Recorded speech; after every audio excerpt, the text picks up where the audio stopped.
Bonsoir et bienvenue à cette séance ordinaire du 11 novembre 2020.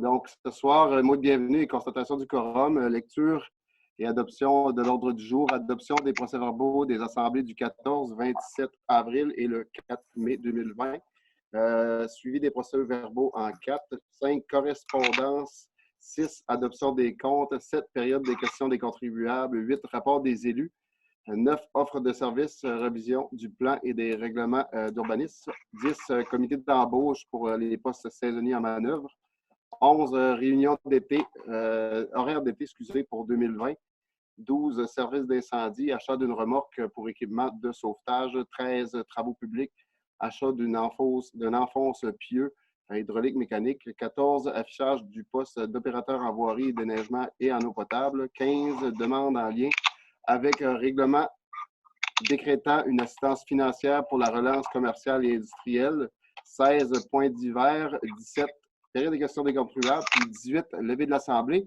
Mais avant de débuter ou adopter justement l'ordre du jour, je tiens à tenir que le Conseil accepte que la présente séance soit tenue à huis clos et que les membres du Conseil et les officiers municipaux puissent y participer par visioconférence.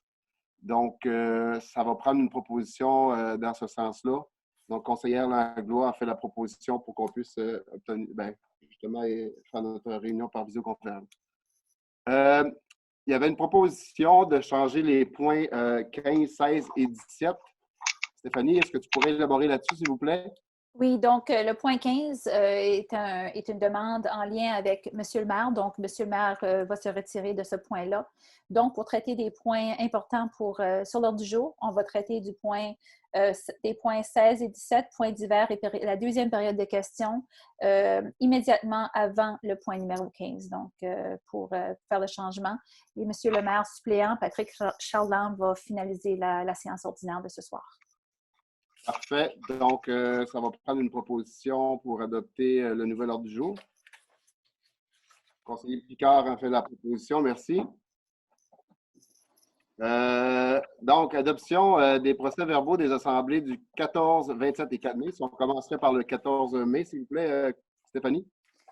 Le 14 avril, les grandes lignes, donc il y a eu une nomination au sein du comité consultatif d'urbanisme et d'environnement qui a été adoptée. M. Claude Audet s'est joint au comité.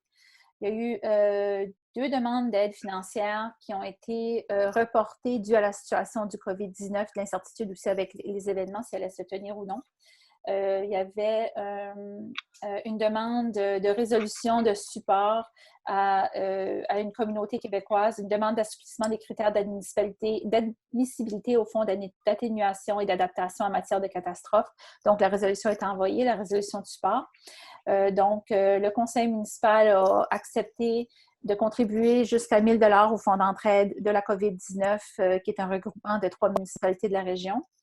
Et aussi, un soutien de 250 $ est envoyé au nom de la municipalité au Centre d'action bénévole Ascension-Escuminac, encore là pour les efforts de la COVID-19.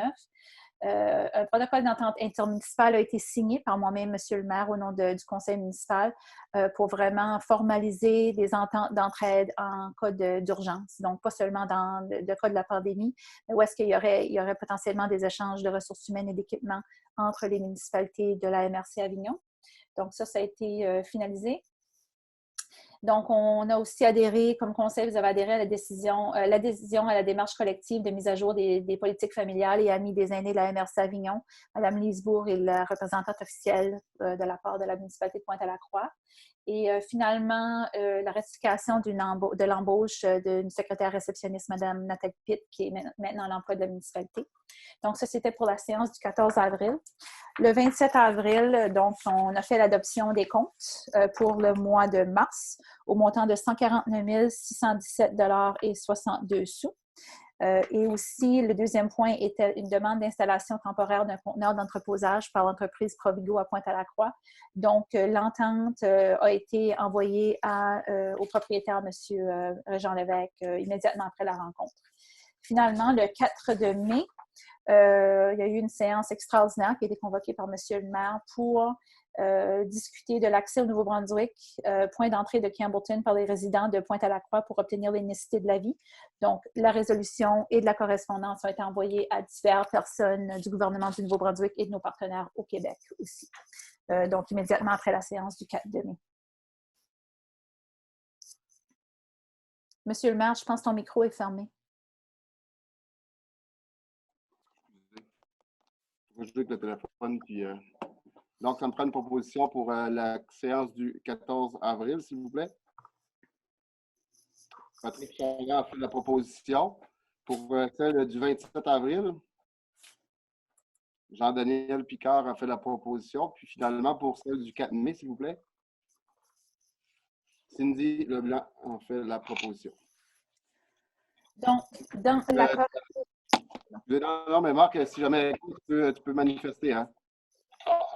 Merci. Bon, au niveau de la correspondance, s'il vous plaît, au point 5. Oui, donc on a eu une lettre du ministère des Affaires municipales de l'Habitation, je résume. Donc, le 27 novembre, la municipalité régionale de Comté-Avignon a adopté le règlement de remplacement numéro 2019-001-R en vue de modifier son schéma d'aménagement et de développement.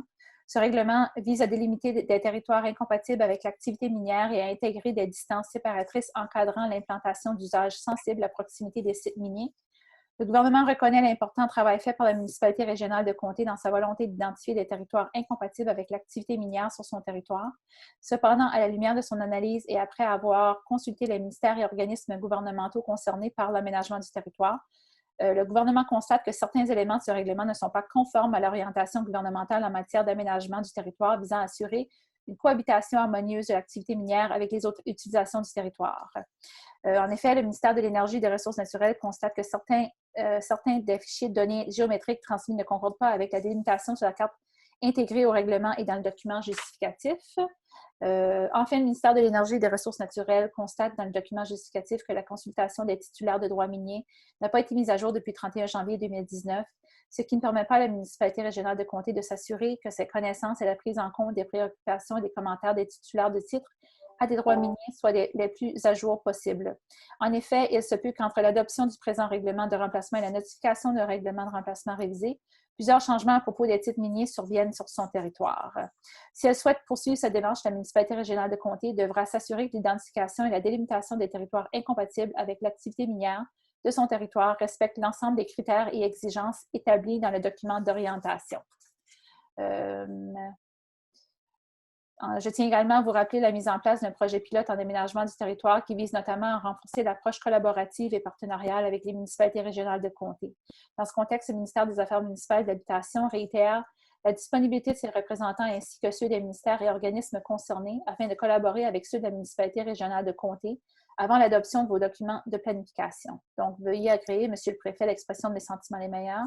C'est signé Monsieur Frédéric Gay au ministère des Affaires municipales. La deuxième pièce de correspondance qu'on a reçue, c'est de Mme Sylvie Arsenault, qui nous rend sa démission après 25 ans de service au sein des conseils d'administration, du bienfaisant et des habitations des prix après 15 ans au sein du conseil d'administration d'habitation des prix.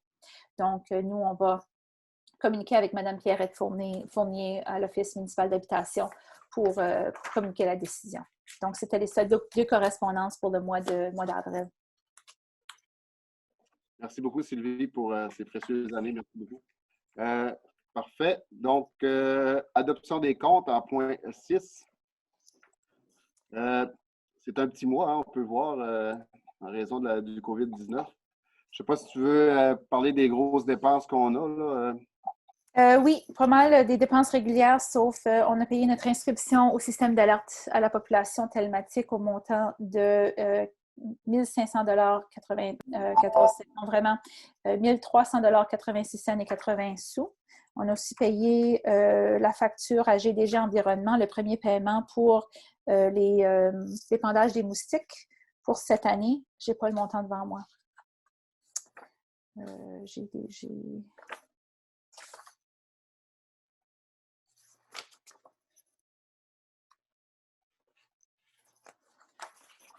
C'est 33 000, excusez. Merci. Ouais, Tu l'as trouvé, merci.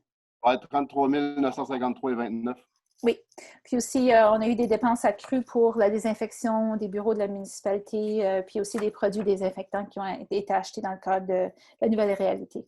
On a aussi fait le 3e paiement pour le plan stratégique qui est encore en cours, qui devrait continuer à avancer dans les prochaines semaines.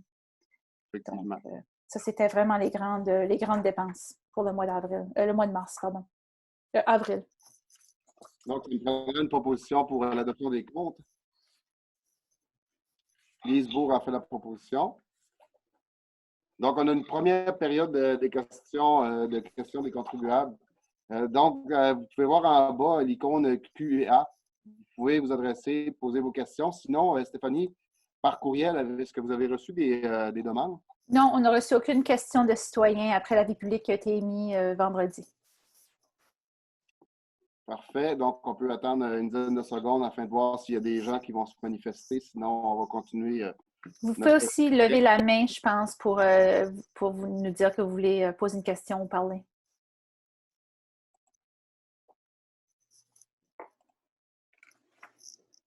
À date, je n'ai aucun commentaire. Donc, on peut continuer. Point 7, point 8. Rapport des élus. C'est certain que les élus sont moins occupés de ce temps-ci. On ne fait pas vraiment de rencontres avec nos CA, si ce n'est que par visioconférence. Donc, je peux commencer par Jean-Daniel. Aucun point pour moi là, avec le centre civique. Parfait. Marie-Christine Langlois, au niveau de la Maison des jeunes, est-ce qu'il y a des suivis à faire?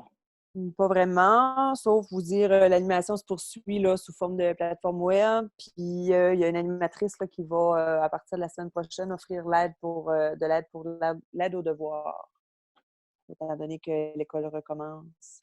Ben, c'est une belle initiative. Puis justement, les élèves secondaires sont invités à faire du Zoom avec les profs. Là. Je pense que c'est une belle initiative. Merci, la Maison des jeunes. Pour Loisirs à Avignon Centre, on va avoir une rencontre probablement lundi prochain, là, à savoir la suite là, avec le poste de coordo. Parfait. Ben, merci, Marie-Christine. Lise, au niveau, je sais qu'il y avait quelque chose au jardin communautaire. Je ne sais pas si tu veux nous faire part de ça. Ben oui, au jardin, la pub a été envoyée. Elle va être publiée dans le journal. Ça va être publié sur les réseaux sociaux et tout ça. Je suis en lien avec la coordonnatrice de la MRC. Alors, les jardins, ça va être lancé dans les prochains jours. Puis, dans le contexte, on espère qu'il y a plusieurs citoyens qui vont vouloir se joindre, justement, vouloir jardiner cet été. Ensuite, pour la politique familiale, j'ai eu une première rencontre d'approche avec la responsable à la MRC. On va faire un comité conjoint des 3 municipalités. Puis notre première rencontre de comité devrait avoir lieu en juin. Puis, autre dossier, la biblio se ferme. Ouais, parfait. Merci beaucoup. Juste pour ajouter, fête des voisins, habituellement qu'on parle à cette période-ci, là, cette année, malheureusement, on l'oublie. Merci beaucoup. Patrick Charland, je sais qu'au niveau des pompiers, je ne sais pas si tu as quelque chose à parler. Sinon, il y a aussi le comité directeur. Là, Stéphanie, vous pourrez aussi nous en parler là-dessus, là, des processus qu'on va faire dans les prochains jours.